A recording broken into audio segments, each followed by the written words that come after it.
Shalom semuanya. Semua diberkati Tuhan. Boleh saya lihat tangan yang diberkati Tuhan? Kita berikan tepuk tangan sekali lagi buat Tuhan Allah kita. Haleluya. Puji Tuhan, saya bersyukur kepada Tuhan hari ini boleh ada berada di tengah-tengah Bapak Ibu semua memuji menyembah Tuhan dengan pujian penyembahan yang begitu luar biasa ya.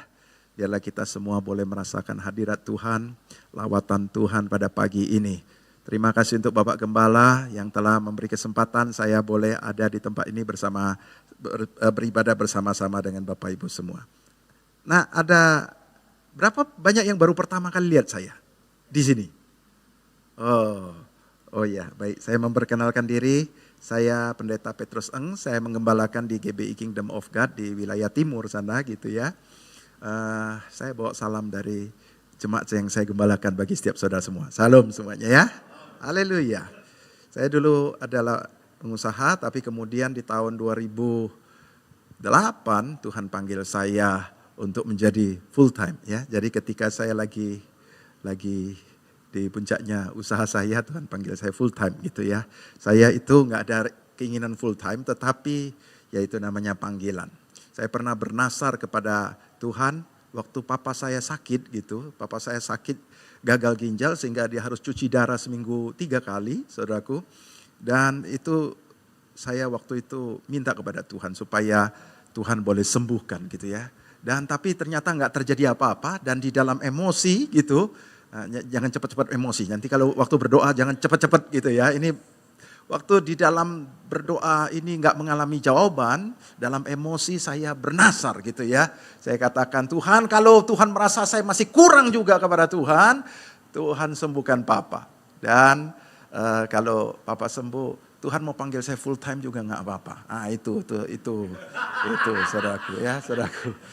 Jadi akhirnya saudaraku, Papa saya cuci darah 7 tahun, saudaraku. Nah, tetap nggak terjadi apa-apa, saudaraku. Tapi 7 tahun kemudian, satu hari ada orang yang kecelakaan dan dia mendonorkan dia punya ginjalnya, saudaraku. Dan Papa saya datanya cocok, saudaraku. Jadi Papa saya dipanggil oleh rumah sakit untuk standby di situ. Dan orang itu meninggal dan dia dapat ginjal, transplantasi. Dan kemudian sejak saat itu, 2007 Januari, saudaraku. Sekarang 2023 ya, berarti sudah 16 tahun. Papa saya sehat sempurna, usianya sudah 86 tahun, saudaraku.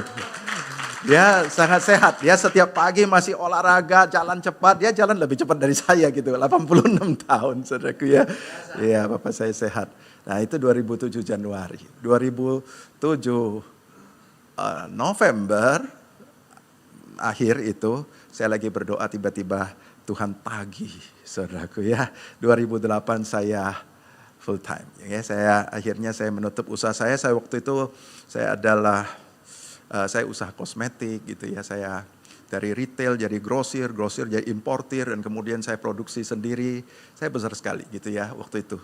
Tapi kemudian Tuhan panggil full time dan akhirnya saya tutup semuanya dan saya melayani Tuhan full time sampai hari ini. Saya pertama khawatir gimana nanti setelah full time nanti makannya bagaimana, anaknya saya bagaimana, sekolahnya bagaimana, gimana. Tapi semua kekhawatiran itu tidak terbukti. Saudaraku ya, hari ini anak saya masih sekolah, yang besar masih sekolah di Osaka. Saudaraku ya, dia sekolah di Jepang, diberkati oleh Tuhan dan terpelihara dengan baik. Yes. Ya. Kita berikan tepuk tangan untuk Tuhan Allah kita yang luar biasa. Nah hari ini saya mau sharing, judul khotbah saya adalah samakan dulu frekuensimu. Saudaraku, ada begitu banyak anak Tuhan, ketika dia ikut Tuhan, dia percaya kepada Tuhan, dia sungguh-sungguh mau mengalami perubahan di dalam hidupnya. Tetapi ketika dia berjalan bersama Tuhan beberapa tahun, dan dia tidak mengalami terobosan. Kayaknya hidupnya biasa-biasa aja, saudaraku ya. Nggak ada terobosan. Yang sakit ya tetap sakit. Yang usahanya macet tetap macet. Saudaraku, keuangan yang lagi menurun ya makin menurun. Saudaraku, keluarga yang yang berantakan mau pisah gitu. Tampaknya tambah kacau lagi, saudaraku. Nggak ada terobosan. Jadi mereka bertanya-tanya, saya ini ikut Tuhan ini benar apa enggak? Apakah Tuhan ini pilih kasih ataukah saya ini sedang salah jalan? Apa yang sedang terjadi, saudaraku? Banyak anak Tuhan itu berpikir bahwa setelah dia ikut Yesus, dia itu melanjutkan hidup yang lama di dalam Yesus, saudaraku. Saudaraku, ini salah paham yang besar, saudaraku. Tuhan mau supaya kita menghidupi hidup yang baru. Ada 2 tahapan di dalam keselamatan. Keselamatan yang pertama, bagian pertama adalah Tuhan mati bagi kita, saudaraku ya. Tuhan mati bagi kita, dia menanggung semua dosa kita, ya enggak? Dan kemudian dia menanggung hukumannya sampai kepada alam maut, saudaraku. Dia turun ke alam maut, dia menanggung semua siksaan itu, saudaraku. Dan dia bangkit lagi. Tahap yang kedua. Tahap yang kedua adalah dia memberikan kepada kita hidup yang baru. Dia memberikan rohnya kepada kita, saudaraku. Sebab ada 2 hal yang penting, yang tidak boleh tidak dipenuhi. Ini adalah syarat utama untuk kita bisa tinggal bersama Tuhan. Yang pertama adalah kau tidak boleh punya dosa. Kalau kau punya dosa, Tuhan itu alergi berat sama dosa.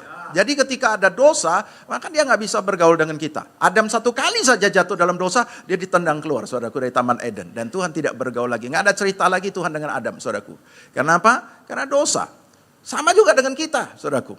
Tidak boleh ada dosa. Yang kedua, saudaraku, harus ada rohnya, saudaraku. Waktu Tuhan menciptakan manusia, dia memberikan rohnya dalam diri manusia. Sehingga manusia berbeda dengan binatang.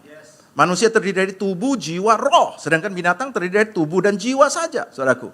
Untuk hidup, manusia hanya perlu tubuh dan jiwa. Pagi hari saya bangun, ya enggak, mata saya melihat, waduh ada roti, saudaraku ya, langsung rasa tubuh ini, kelima panca indera, masuk ke dalam jiwa. Jiwa kemudian pikiran, perasaan, kehendak, jiwa, langsung merespon apa yang ditangkap oleh kelima panca indera. Ya enggak, langsung tiba-tiba rasa lapar gitu. Pikirannya tuh, waduh enak juga kayaknya topi. Merek apa ya? Oh, Holland Bakery misalnya gitu ya gitu. Dan kemudian kehendaknya pengen makan. Dan dieksekusi lagi oleh tubuh. Tubuh akan langsung mendekati roti, ambil, makan. Saudaraku, peristiwa tubuh jiwa ini, interaksi ini namanya kehidupan daging. Sama dengan binatang. Cuman bedanya kita lebih pinter, lebih cerdas. Otak kita lebih pinter, saudaraku. Roh itu untuk apa? Menurut Yohanes 4 ayat 24 bahwa barang siapa menyembah Allah harus menyembah dalam roh dan kebenaran. Sebab Allah itu roh, betul nggak? Jadi roh itu ditempatkan Tuhan di dalam diri manusia untuk bisa berinteraksi dengan dia. Untuk bisa bergaul dengan dia, untuk bisa menyembah dia, bergaul dengan dia, saudaraku. Harus punya roh Allah itu sendiri, saudaraku. Tapi roh ini mati waktu manusia jatuh dalam dosa. Pada hari kau makan buah pengetahuan baik dan jahat itu, kau akan mati. Dan kita bertanya-tanya, kok Adam gak mati, dia masih hidup 930 tahun? Rohnya mati.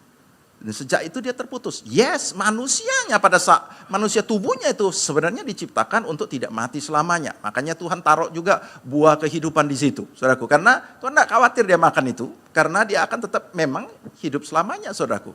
Tapi pada saat dia jatuh dalam dosa, dia diusir keluar dari Taman Eden, supaya jangan menyentuh buah kehidupan itu lagi. Dan dia mati, saudaraku.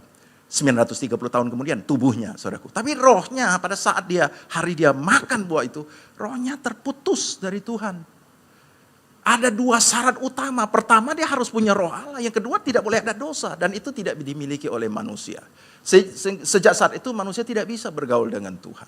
Apa yang dilakukan oleh Yesus adalah, Yesus memulihkan itu kembali. Dia mengambil semua dosa kita. Hari ini kita tahu kenapa di dalam diri kita itu nggak ada dosa lagi. Karena semua dosa kita itu ditanggung oleh Yesus. Kalau masih ada dosa, saudara nggak bisa masuk surga.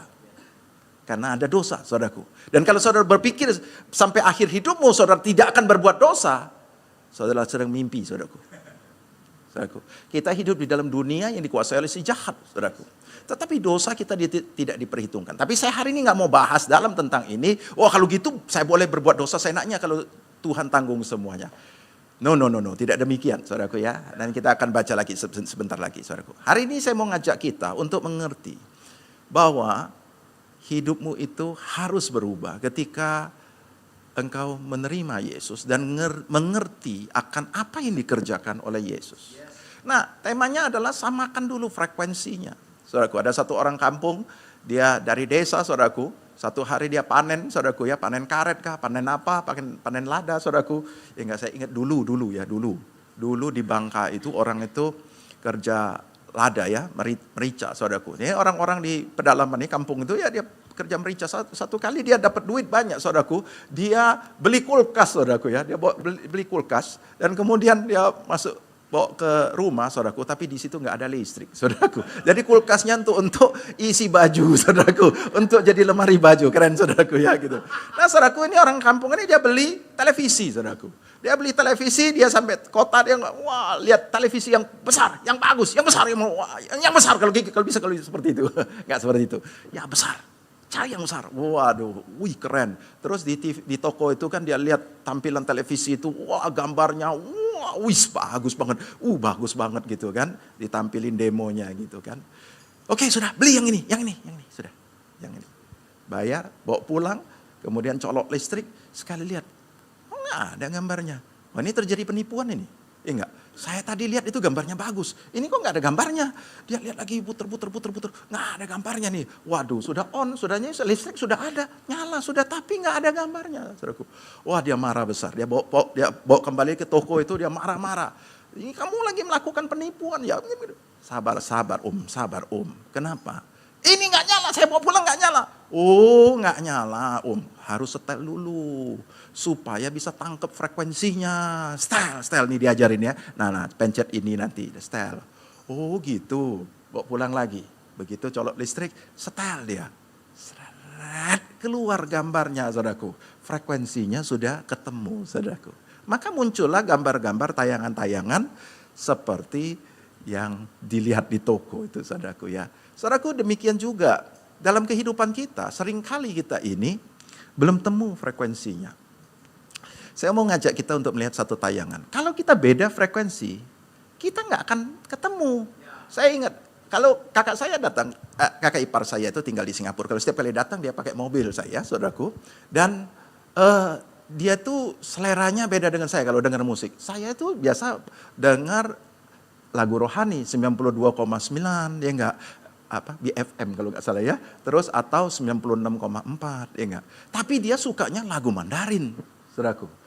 Jadi dia channelnya sudah berubah, saudaraku. Nah, saudaraku, setiap kali kalau saya masuk ke mobil saya terpaksa harus ganti channel, saudaraku ya. Kalau saya mau dengar lagu rohani, ya enggak, saya ngikutin channelnya dia, nggak keluar lagunya Mandarin melulu gitu kan.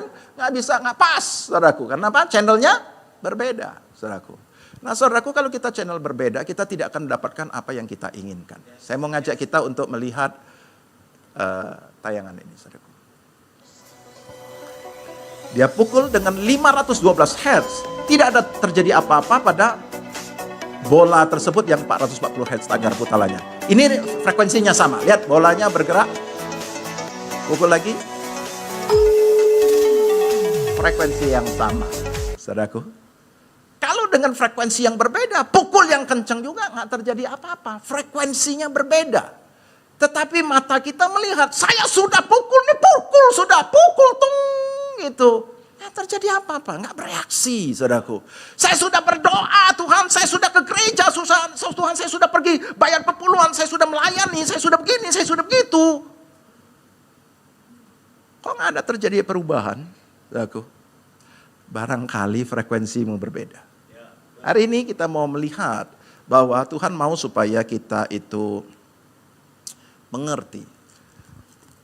Kalau frekuensimu berbeda, kau nggak akan tangkap apa yang Tuhan katakan kepadamu. Karena frekuensimu berbeda. Maka kita perlu samakan. Kalau frekuensimu berbeda, kau tidak bisa dapat apa yang Tuhan sudah sediakan bagi kita. Oke. Mari kita lihat di dalam Roma 8 ayat 1 sampai 9. Roma 8 ayat 1 sampai 9 ya. Demikianlah sekarang tidak ada penghukuman bagi mereka yang ada di dalam Kristus Yesus. Roh yang memberi hidup telah memerdekakan kamu dari Kristus, dari hukum dosa dan hukum maut.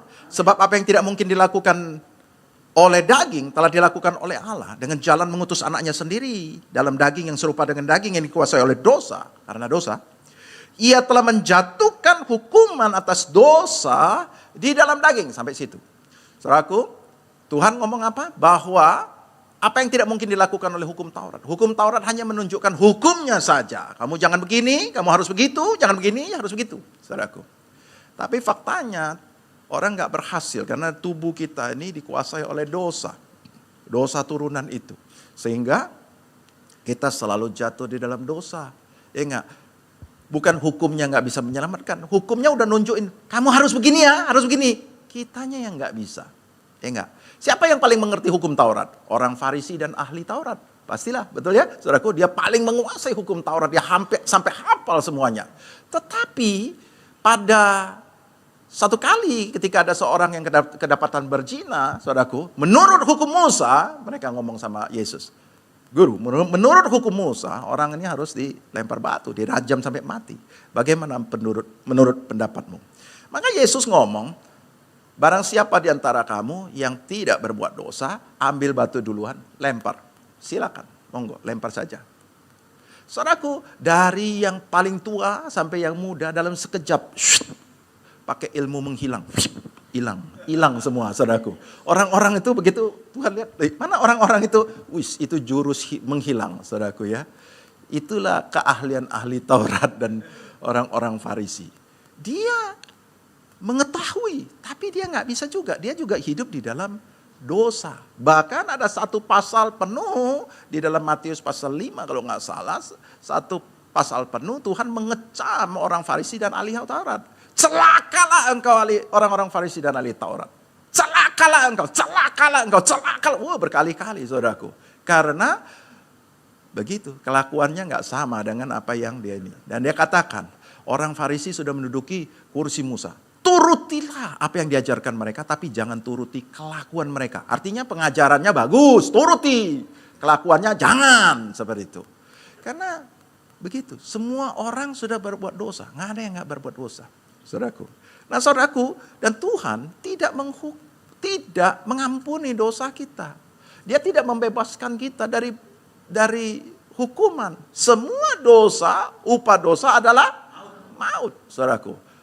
Dikatakan dalam ayat 2, Roh yang memberi hidup telah memerdekakan kamu dalam Kristus dari hukum dosa dan hukum maut.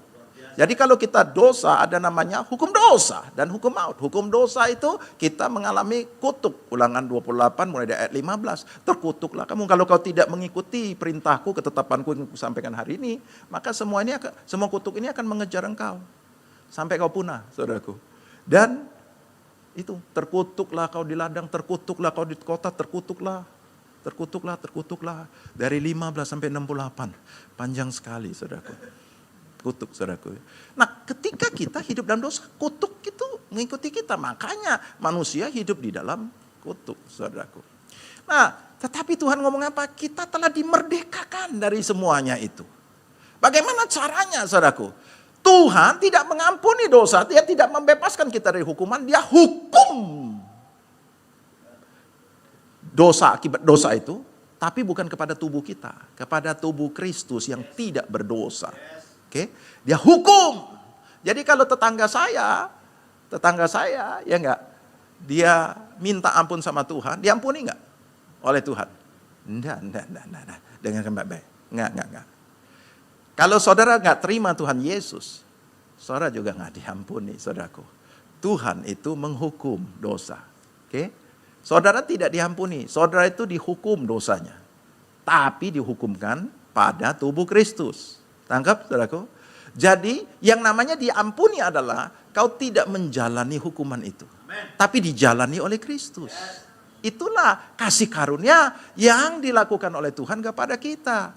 Dia tidak membebaskan kita dari hukuman. Dia menghukum dosa itu. Ya enggak? Sehingga ayat 3 tadi kan, dengan jalan mengutus anaknya sendiri dalam daging, dalam bentuk manusia ini, yang serupa dengan manusia yang dikuasai oleh dosa karena dosa.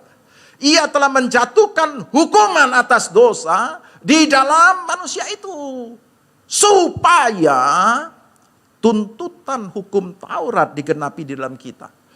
Hukum Taurat menuntut kita untuk kita mengalami hukum dosa dan hukum maut itu, saudaraku, karena berbuat dosa. Dan itu sudah digenapi, tapi di dalam tubuh Yesus, ya enggak? Jadi Tuhan tidak bisa menghukum kita lagi karena sudah dihukumkan kepada Tuhan Yesus. Amin, saudaraku. Sampai sini mengerti ya? Tapi ada komanya di situ, baca ayat 4 ya. Supaya tuntutan hukum Taurat digenapi dalam kita, koma. Yang tidak hidup menurut daging tetapi menurut roh. Artinya menurut kalimat ini, kalau kau hidup menurut daging, itu bukan untuk kamu. Tidak berlaku untuk kamu. Ini, pengampunan ini, apa yang dikerjakan oleh Yesus itu, hanya berlaku untuk kamu yang hidup menurut roh. Betul nggak? Bahasa Indonesia saya betul nggak? Tangkap ya. Kalau kau hidup menurut roh, maka hukuman yang dijatuhkan atas Yesus itu untuk kamu supaya tuntutan hukum Taurat yang menuntut kamu itu digenapi. Dilakukan oleh Yesus. Kalau kau hidup menurut roh. Tapi kalau kau hidup menurut daging, maaf, sorry, ini bukan bagian kamu. Tangkap ya, saudaraku ya. Nah, kita lanjut lagi ayat 5. Sebab mereka yang hidup menurut daging memikirkan hal-hal yang dari daging. Mereka yang hidup menurut roh memikirkan hal-hal yang dari roh. Karena keinginan daging adalah maut, tetapi keinginan roh adalah hidup dan damai sejahtera. Keinginan roh adalah apa? Hidup dan damai sejahtera. Sebab keinginan daging adalah perseteruan, musuh. Perseteruan terhadap Allah karena ia tidak takluk kepada hukum Allah. Hal ini memang tidak mungkin baginya. Mereka yang hidup dalam daging apa? Tidak mungkin berkenan kepada Allah. Tetapi kamu tidak hidup dalam daging melainkan dalam roh jika roh Allah diam di dalam kamu. Tetapi jika orang tidak memiliki roh Kristus, ia bukan milik Kristus. Wow, saudaraku. Bayangkan kalau saudara, Bapak Ibu semua datang ke gereja ini berpikir bahwa engkau sudah terima Tuhan Yesus, engkau adalah anak Allah, tetapi kemudian tanpa disadari engkau adalah musuh Allah, engkau adalah seteru Allah. Karena apa? Karena kau hidup menurut daging. Setiap hari kau hidup menurut daging, kau jadikan dirimu adalah musuh Allah dan engkau tidak berkenan kepada Allah dan heran kalau engkau diberkati oleh Allah. Mustahil kau diberkati. Kau adalah musuh Allah. Betul nggak? Tuhan tidak berkenan kepadamu karena kau hidup menurut daging. Kau tidak hidup menurut roh. Tuhan, maksudnya apa? Apakah rohku harus agak melayang-layang sedikit, agak terbang-terbang di udara begitu maksudnya? Saudaraku, tadi saya sengaja agak awal tuh kasih sedikit intro, saudaraku ya, bahwa manusia terdiri dari tubuh, jiwa, roh. Saudaraku, ketika tubuh dan jiwa berinteraksi seperti tadi saya ngomong ini. Kalau saya mendengar suatu kali si Joshua ngomongin saya sesuatu, ngomongin jelekin saya gitu ya. Saya dengar, ini kan tubuh terdiri dari 5 panca indera, ya enggak? Ditangkap oleh indera pendengar, ya enggak? Masuk ke dalam jiwa. Jiwa terdiri pikiran, perasaan, kehendak. Pikiran merespon langsung, ya enggak? Kurang ajar Joshua. Sudah lulus sekolah teologi, sekarang sudah agak kurang ajar sedikit. Berani melawan sama om ini. Enggak bercanda. Untung Joshua enggak ada ya. Jangan kasih tahu dia. Oke. Jadi, dan kemudian pikirannya mulai, apa dia mau cari gara-gara sama aku ya? Apa dia, wah mulailah semua ini bukan pertama kali, ini sudah keempat kali. Pikiran, perasaan saya mulai tersinggung, sakit hati, marah, saudaraku ya, emosi meledak-ledak. Dan kemudian kehendak saya adalah mau memberi pelajaran. Ini pikirannya. Dan kemudian dieksekusi oleh tubuh lagi. Tindakan ini, ya enggak, tubuh akan mendatangi Joshua. Saudaraku, tindakan ini namanya daging. Tubuh dan jiwa ini daging. Ingat, kalau kau dapat sesuatu dari tubuh direspon oleh jiwa begitu saja dan kemudian dieksekusi lagi, itu namanya daging. Jadi daging tidak harus dosa. Tapi kalau kau hidup dengan cara seperti itu, kau akan jatuh dalam perbuatan daging.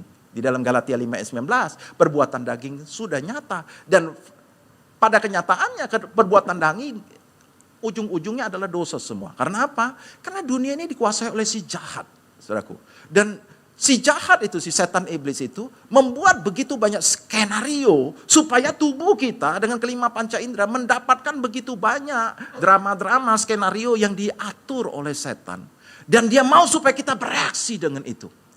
Dia akan menyodorkan gambar porno di depan mata kita. Dia akan menyodorkan orang-orang yang menyebalkan, membencikan supaya kita bereaksi. Dan reaksinya itu salah. Kita akan hidup dalam emosi, dalam perselisihan, dalam pertengkaran, dalam percabulan, dalam narkoba, dalam apa. Iblis memainkan semuanya itu. Dia menyodorkan dan dia berharap jiwamu itu berinteraksi. Nah, hari ini saya kasih satu tips, saudaraku. Camkan baik-baik. Kalau jiwamu itu terdiri apa? Dari apa? Jiwa terdiri dari pikiran, perasaan, kehendak. Camkan itu baik-baik ya. Kalau jiwamu ini negatif, Garanti, 100%. Kau sedang di dalam kuasa si iblis. Kau di dalam skenarionya iblis, kau di dalam rancangannya iblis. Jadi kalau pikiranmu sedang memikirkan yang jahat, pikiranmu memikirkan untuk menipu, mau cara curang, mau berkhianat, mau selingkuh, mau marah, saudaraku, pokoknya itu. Perasaanmu negatif, perasaanmu mau sakit hati lah, emosi, frustasi, depresi, ya nggak mau bunuh diri, pokoknya perasaan yang negatif, saudaraku. Kehendakmu mau balas dendam, ya nggak, mau bunuh diri, mau melakukan kecurangan, mau mukul, mau pergi berzina, mau semua yang negatif, saudaraku. Yang mana saja, salah satu masuk itu artinya iblis sudah masuk. Kalau tiga-tiganya negatif, confirmlah sudah 100% kau sudah di dalam cengkramannya si setan. Kau sedang berjalan dalam rancangan setan dan dia sedang membawa kamu dalam kerajaan maut. Tangkap Bapak Ibu, saudaraku. Itulah sebabnya Tuhan menginginkan kita jangan hidup menurut daging. Kalau kau hidup merespon apa yang ditangkap oleh kepanca inderamu, kau itu akan binasa, saudaraku. Tuhan tidak berkenan kepadamu. Keinginan daging adalah maut. Tapi keinginan roh adalah hidup dan damai sejahtera. Amin, saudaraku. Nah, saudaraku, kita perlu samakan frekuensi kita dulu. Ketika kita terima Tuhan Yesus, Yesus mau supaya kita hidup dalam hidup yang baru. Hidup yang baru adalah hidup berdasarkan roh. Hidup menurut roh. Yang mengerti katakan amin. Saudaraku, Tuhan mau supaya kita hidup menurut roh. Hidup menurut roh adalah apa, saudaraku? Jadi kalau jiwa ini sebagai pusat ya. Ingat ya, jiwa sebagai pusat. Kalau jiwa kita merespon apa yang ditangkap dari tubuh, itu daging. Jadi waktu tubuh mendapatkan input, dia mendengar, saya mendengar Joshua ngomong ke saya sesuatu. Ya enggak? Kalau daging, maka jiwa saya langsung respon. Tapi jiwa ini, Tuhan ngomong, kau harus responnya itu kepada roh. Apa itu kepada roh, saudaraku? Roh itu adalah roh Tuhan, saudaraku. Waktu Tuhan memulihkan kita, dia memberikan rohnya. Kalau engkau peka, ya enggak, ketika kau bergaul dengan Tuhan, makin lama kau makin bergaul dengan Tuhan, maka kau akan mendengar dia bisa berbicara kepadamu. Kau akan lebih peka, kau akan mendengar Tuhan mengajari kita sesuatu. Seperti tercatat dalam Alkitab ketika Daud minta, Tuhan, apakah saya harus kejar orang itu? Ya enggak, kejar, maju. Tuhan, apakah saya harus maju? Kamu ambil jalan melingkar, saudaraku. Hal demikian itu ketika kau mulai peka dengan Tuhan. Tapi ketika kau nggak peka dengan Tuhan, maka firman Tuhan adalah Tuhan berbicara kepada kamu. Firman Tuhan adalah suara Tuhan. Tuhan juga sedang ngomong sama kamu, saudaraku. Kau harus merespon kepada roh. Jiwamu yang pusat ini harus respon kepada roh. Nah, Tuhan ngomong di dalam Yohanes 6 ayat 63, coba tampilin aja, saudaraku. Daging sama sekali tidak berguna. Rohlah yang memberi hidup. Perkataan-perkataan yang kukatakan kepadamu adalah roh dan hidup. Saudaraku, perkataan firman Tuhan itu adalah roh. Jadi dia bukan hanya sekedar kata-kata. Tetapi dia adalah roh, saudaraku. Dan Tuhan mau kita hidup menurut roh ini. Bukan hanya engkau percaya, tetapi di dalam firman Tuhan yang kau percaya itu adalah roh Tuhan. Tangkap gak? Dan Tuhan mau kau hidup menurut rohnya, dan rohnya ini akan bekerja. Rohnya itu akan membuat segala sesuatu begitu luar biasa. Tangkap? Saudaraku. Nah, saudaraku, Tuhan mau supaya kita merespon dengan baik. Saya harus berhenti jam berapa itu? Oh, saya masih, itu hitung mundur ya, saya masih ada 16 menit. Oke. Saudaraku, saya mau ajar kita untuk memahami perbedaan antara perjanjian lama dan perjanjian baru. Supaya saudara tahu apa yang dikerjakan oleh Yesus.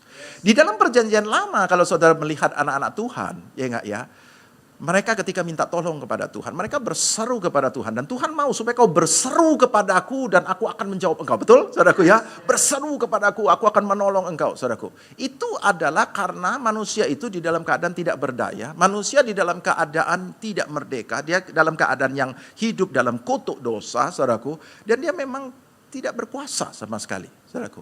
Sehingga Tuhan mau supaya manusia ini mengandalkan Tuhan. Tuhan membenci manusia mengandalkan kekuatan sendiri. Ya enggak, terkutuklah manusia mengandalkan kekuatan sendiri. Ya enggak, tapi diberkatilah mereka yang mengandalkan Tuhan, yang menaruh pengharapannya pada Tuhan. Amin, saudaraku. Jadi Tuhan mau supaya kau mengandalkan Tuhan, saudaraku. Jadi setiap ketika Yosafat sedang mengalami problem, dia berseru kepada Tuhan dan Tuhan memukul musuhnya. Ketika Hizkia mengalami problem, dia berseru kepada Tuhan dan Tuhan memukul musuhnya, saudaraku. Sampai sini tangkap gak? Ketika Asa mengalami problem, dia berseru kepada Tuhan. Tuhan menghabiskan musuhnya. Gideon, macam-macam lagi, saudaraku. Saudaraku, itulah cara bagaimana Tuhan menolong. Waktu kita berseru kepada Tuhan, Tuhan menolong. Tapi itu perjanjian lama, dengarkan baik-baik, itu perjanjian lama. Saudara tidak akan menjumpai kasus demikian di dalam perjanjian baru. Kenapa? Karena di dalam perjanjian baru, Tuhan Yesus itu memulihkan keadaan kita kembali seperti zamannya Adam, saudaraku. Penghalang daripada semuanya itu adalah dosa. Yesaya 59 ayat 1 dan 2. Dikatakan bukan karena telinga Tuhan kurang panjang untuk mendengar, bukan karena telinga kurang tajam, bukan tangannya kurang panjang untuk menolong, tetapi yang menjadi penghalang, yang menjadi pemisah itu adalah kejahatanmu, dosamu, sehingga Tuhan tidak mendengar dan sehingga Tuhan tidak bisa menolong. Saudaraku, tapi dosa ini sudah diambil oleh Yesus.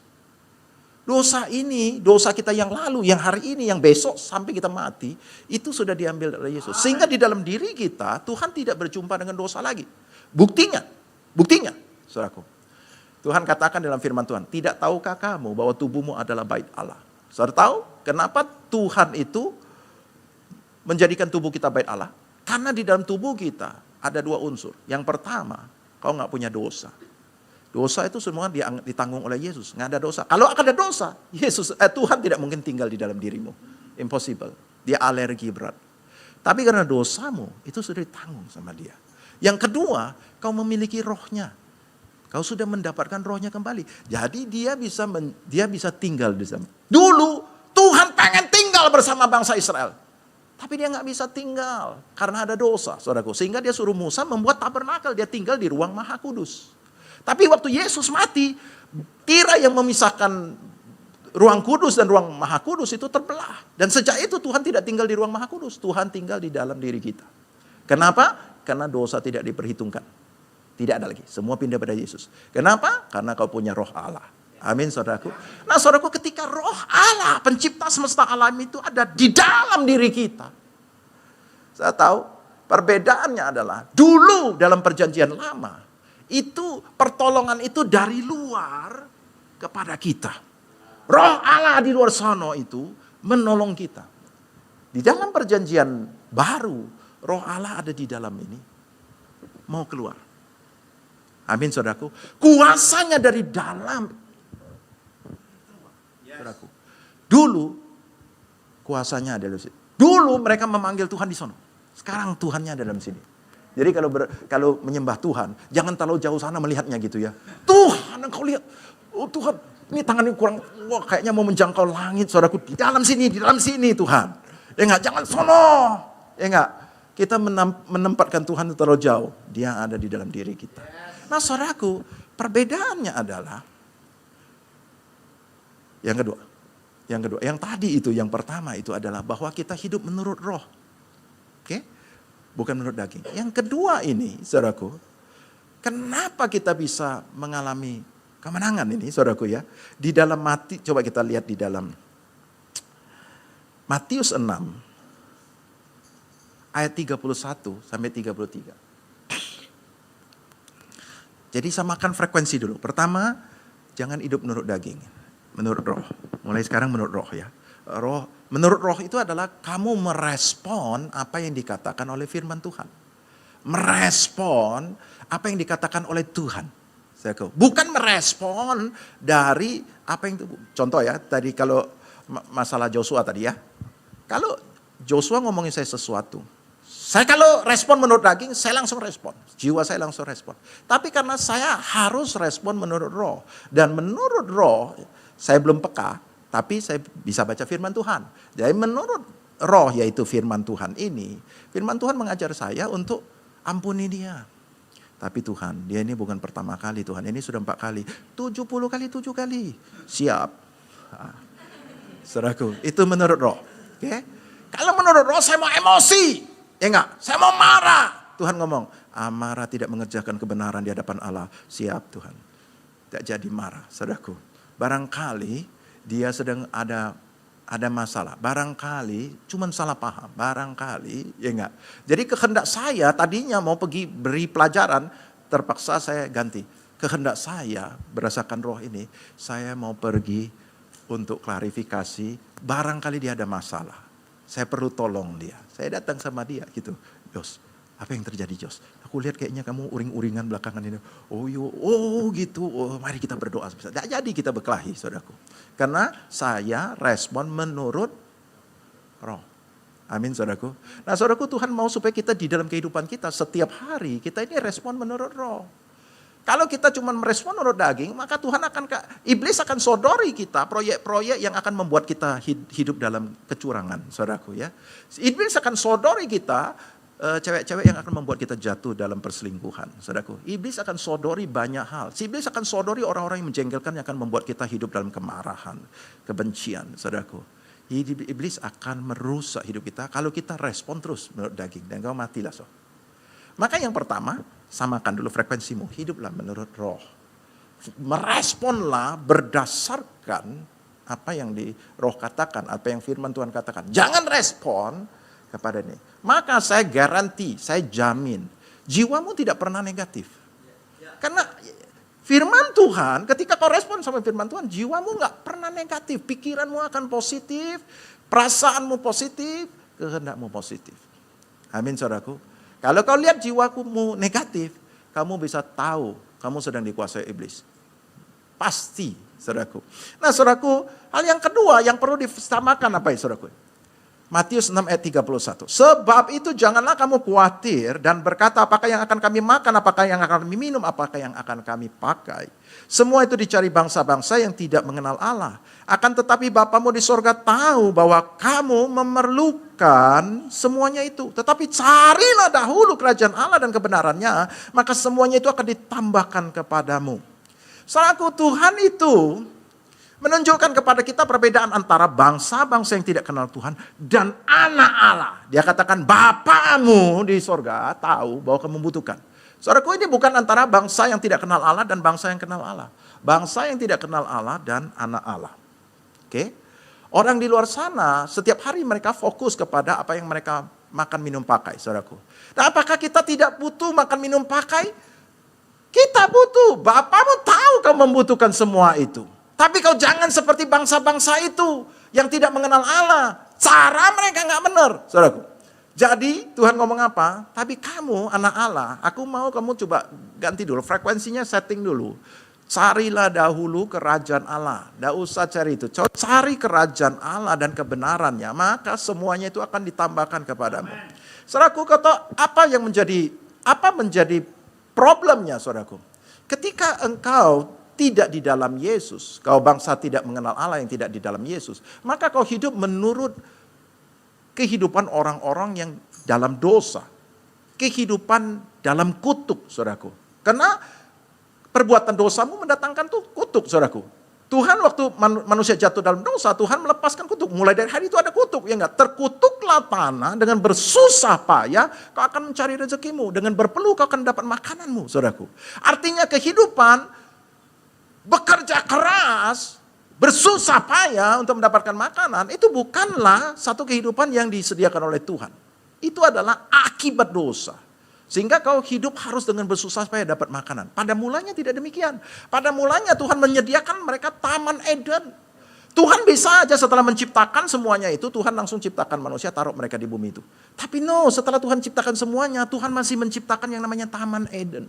Segala yang terbaik ada di situ. Ya enggak, bahkan semua emas, batu permata, segalanya ada di situ. Semua buah yang terbaik, semuanya ada di situ. Semua yang dibutuhkan manusia, semua ada di situ. Mereka tinggal mengelolanya. Mereka tidak setengah mati untuk mendapatinya. Tangkap nggak Bapak Ibu? Saudaraku, sampai pada saat mereka jatuh dalam dosa. Nah, ketika mereka dipulihkan, ketika manusia dipulihkan, Yesus menanggung semuanya itu, maka semua dosa ditanggung, maka akibatnya juga ditanggung. Ingat, Tuhan mau supaya kita mengerti Carilah dahulu kerajaan Allah dan kebenarannya. Ini dimensinya pindah, saudaraku. Kau bukan lagi warga kerajaan dunia yang dikuasai oleh si jahat. Tadi dunia ini memang dibuat oleh Tuhan untuk manusia. Tapi kemudian manusia melepaskan kuasanya karena dosa, saudaraku, dipegang oleh iblis. 1 Yohanes 5 ayat 19 katakan bahwa dunia ini berada di bawah kuasa si jahat, saudaraku. Nah, Tuhan nggak mau supaya kita hidup di dalam dunia ini, dalam sistem dunia ini. Dia mau kita hidup dalam kerajaan Allah. Makanya Roma 12 ayat 2 katakan, janganlah engkau serupa dengan dunia ini. Tetapi berubahlah oleh pembaharuan budimu, mindsetmu, pikiranmu ini harus berubah. Minum pakai. Tetapi waktu Yesus memulihkan kita, dia pulihkan kita kembali kepada kondisi Adam. Tapi itu dia harus diterima oleh iman kita dan kita harus. Matius pasal ke-13. Matius pasal 13 ayat 11 saya bacain. Jawab Yesus, kepadamu diberi karunia untuk mengetahui rahasia kerajaan sorga, tetapi kepada mereka tidak, saudaraku. Karena siapa yang mempunyai, kepadanya akan diberi. Mempunyai apa? Rahasia kerajaan sorga. Kepada siapa yang mempunyai, kepadanya akan diberi sehingga ia apa? Berkelimpahan. Tetapi siapa yang tidak mempunyai, apapun juga yang ada padanya akan diambil daripadanya. Tapi pasti bukan Tuhan yang mengambil. Sebab Tuhan itu memberi, dia tidak mengambil. Pencuri itu adalah si setan, si jahat itu. Dia adalah pencuri, pembunuh dan pembinasa. Dia akan mencuri apa yang menjadi milik kita karena kita tidak tahu. Saudaraku, makanya kita perlu mengerti akan rahasia kerajaan Allah, saudaraku. Ada kebenaran-kebenaran, kita harus mengerti, saudaraku. Ingat, kemudian ayat 19. Ayat 15 saya bacain ya. Sebab hati bangsa ini telah menebal dan telinganya berat mendengar dan matanya melekat tertutup. Supaya jangan mereka melihat dengan matanya dan mendengar dengan telinganya dan mengerti dengan hatinya. Lalu berbalik sehingga apa? Aku menyembuhkan dia. Saudaraku, karena mereka tidak mengerti, mereka tidak mendengar, melihat, mereka tidak mengerti, makanya mereka nggak sembuh-sembuh, nggak ada perubahan dalam hidupnya. Tetapi bangsa ini ya kayak gitu, saudaraku. Biarlah dia tetap gitu aja sudah. Biar aja matanya melihat tapi nggak ngerti, nggak nanggap, saudaraku. Biarlah telinganya mendengar, tetap biarlah nggak ngerti-ngerti, sehingga dia tetap aja begitu. Tapi ketika dia mendengar, melihat, mengerti, dan kemudian gara-gara itu dia berubah, dia punya tindakannya. Kemudian aku menyembuhkan dia. Tangkap, saudaraku? Ketika kita mengerti akan kebenaran firman Tuhan, itu yang terjadi. Ayat 19. Kepada setiap orang yang mendengar firman tentang kerajaan sorga. Ini kerajaan Allah ya. Matius nulis kerajaan sorga, Markus menulis kerajaan Allah. Barang yang sama, saudaraku. Dosa belit-belit, dosa rumit-rumit, saudaraku ya. Tetapi tidak mengertinya, datanglah si jahat dan merampas yang ditaburkan dalam hati orang itu. Itulah benih yang ditaburkan di pinggir jalan. Saudaraku, Tuhan ngomong kalau ada benih. Benih itu adalah firman Tuhan. Firman tentang kerajaan Allah ini. Ya enggak? Firman tentang kerajaan ini ditaburkan. Tapi kau enggak ngerti. Waktu kau nggak ngerti, datanglah si jahat merampas. Saudaraku, udah nggak ngerti masih dirampas, saudaraku. Tanggap nggak, saudaraku? Tuhan takut, iblis takut. Hari ini nggak ngerti, besok mengerti. Ngerti nggak? Udah, jangan sampai dia mengerti. Mumpung dia nggak ngerti, sudah ambil aja, saudaraku. Kapan itu firman itu tidak mengerti? Saat waktu kau dengar firman Tuhan, iblis akan menaruh pikiran-pikiran supaya kau melayang. Pulang ini saya makan itu, bakmi karet itu ada yang baru itu. Wah, saudaraku. Enggak, saudaraku? Enggak ya. Waktu kau lagi dengar firman Tuhan, kemudian iblis senggol temannya itu, coba ajak dia ngobrol dulu. Sehingga saudara enggak konsen. Saya enggak ngerti. Saudara pulang, saudara lewat apa yang tadi diberitakan. Ya enggak? Bila perlu, ya enggak? Saudara fokus kepada jok-joknya, kepada humor-humor. Ya enggak? Bila perlu fokus yang lain-lain, saudaraku. Yang penting jangan mengerti. Kalau kau mengerti, takutnya tindakanmu menjadi berubah. Dan kemudian hidupmu berubah. Saudaraku, saya mau kasih tahu. Yesus sudah memerdekakan kita. Mengembalikan kita kepada posisi yang waktu manusia diciptakan. saudara hidup di dalam kasih karunia Tuhan. Saudara sudah dipulihkan, sudah dilepaskan dari kutuk kemiskinan, kutuk sakit penyakit, kutuk segala macam. Dan Tuhan sudah membebaskan.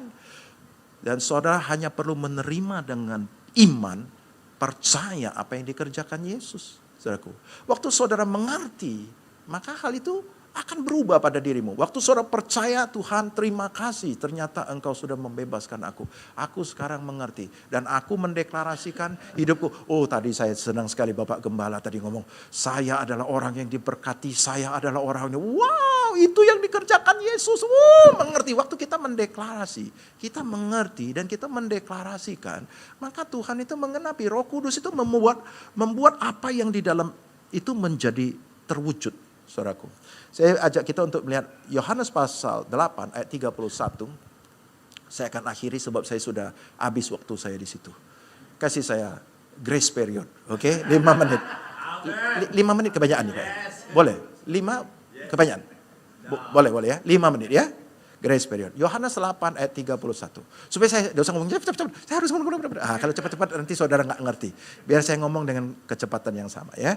Yohanes, saudara kalau mau masih kurang nanti sore datang. Saya lanjutkan. Yohanes 8 ayat 31.